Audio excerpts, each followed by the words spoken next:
Salute, my Quickclassics friends. It's your host, Dr. Judd Burton, coming to you with an episode of Quickclassics on this rainy Thursday in West Texas, April the 29th, 2021. And today, I wanted to talk about a story I ran across this week about a Roman vampire. Um, Now, this is what's been called the vampire of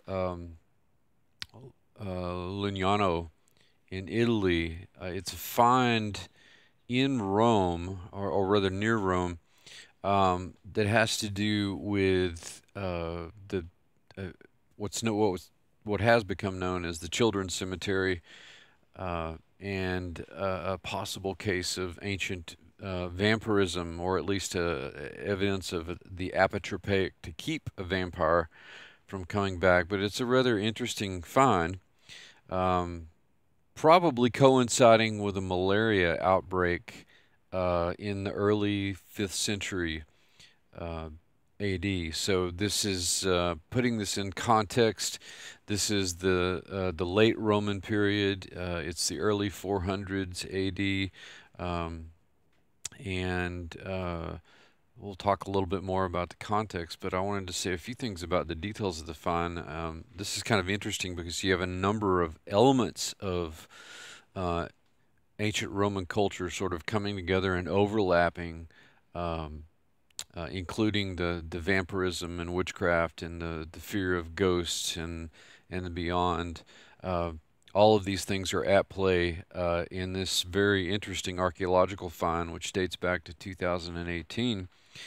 Professor David Soren, an archaeologist with the University of Arizona, who's led the excavations at this particular collection of sites for a number of decades, weighed in on his preliminary conclusions about the site, and that it does appear to be uh, uh, an attempt to keep this individual from coming back um, after death and preying on um, the living. Now, this is something that was very prevalent in Roman belief. The Romans feared the ancient Romans feared all kinds of even in the late imperial period feared all kinds of supernatural creatures and ghosts, and had any number of from the very simple to the very complex uh, means of placating them with ritual and offerings and votives and things like that. Um, but this particular find is interesting because, as I say, you've got a number of these elements of ancient Roman culture, folk culture, if you will, sort of overlapping. And in the case of this individual, it's an older child. Most of the children in the children's cemetery are 10 or under, basically. And this appears to be a slightly older child, maybe an adolescent child. The sex is indeterminate. Um, but what's interesting is that the individual was buried with a stone in their mouth, and this was a method of that the Romans believed would keep this individual from coming back and preying on them after their death. Um, there's also evidence of witchcraft at the site, and because in the strata that this burial was found, the archaeologists discovered a copper cauldron, toad bones, animal bones, and raven's talons. And so here you've got the elements of witchcraft and vampirism and specters all sort of overlapping, as they often did in the ancient and prehistoric worlds. And in some places of the world, these beliefs continue to sort of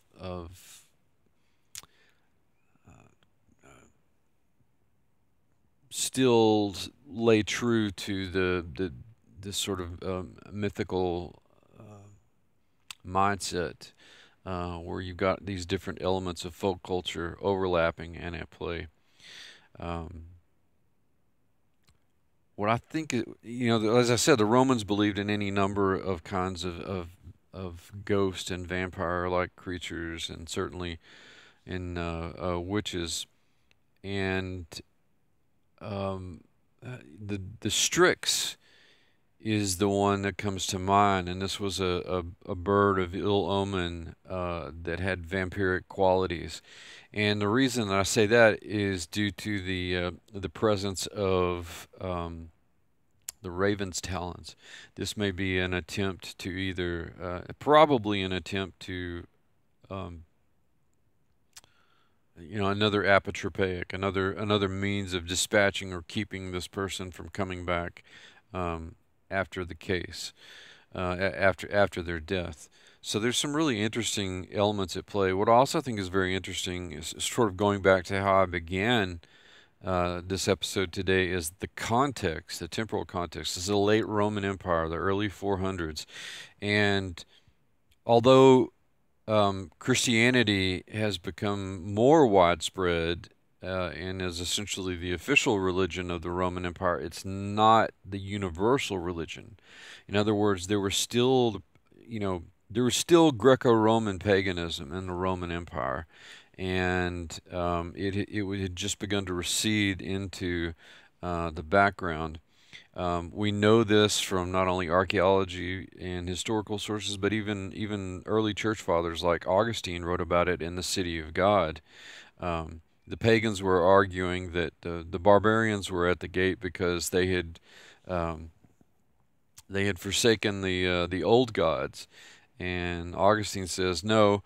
The reason the barbarians are at the gate is because you continue worshiping the old gods. So again, I say all that just to say that there's a transition, in terms of religion and supernatural worldview, and this is also historically, if you look at this in other cultures, these kinds of transitional periods are perfect context for syncretisms, the mixing of beliefs, and so you may have some of that at work here.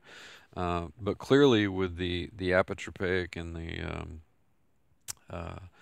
the method being used here, there are definitely these older Roman roots about fears of the dead coming back. So I thought that this was a fascinating find, and I'm going to see if I can't find more on it and see how the excavations are proceeding. And I'll keep you abreast of any of the things that I find. If you're interested in this sort of thing, in Roman folk religion and Roman folk belief, there's a book in my store called Taboo, Magic, and Spirits, which deals with these kinds of elements of Roman belief, folk belief, and religion. It's kind of an anthropological look at Roman belief and superstition. And I'll put a link in the description to that.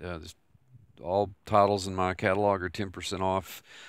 If you're interested in the study of the history and culture of witchcraft and its demonic ties, again, the Institute of Biblical Anthropology offers a number of certifications that have coursework dealing directly with this. In fact, all three of them do: Biblical Anthropology, Biblical Demonology, and the Preternatural Morphology. You're going to get a swath of classes dealing with these kinds of things like witchcraft and vampirism and shape-shifting. Those are actually on sale this week for $150 each. And if you want to, again, make another tie into the Greco-Roman world, you can get the big Greek Rudiments of New Testament Greek package, plus a certification of your choice and an ebook library, and that is $250. And I'll put links in the description or directions in the description if you want to take advantage of that. So interesting find all around, this Vampire of Lugnano. And I'll be following this story with some interest, and I hope you will too. So tune in again to Quick Classics, and I will see you soon. Godspeed.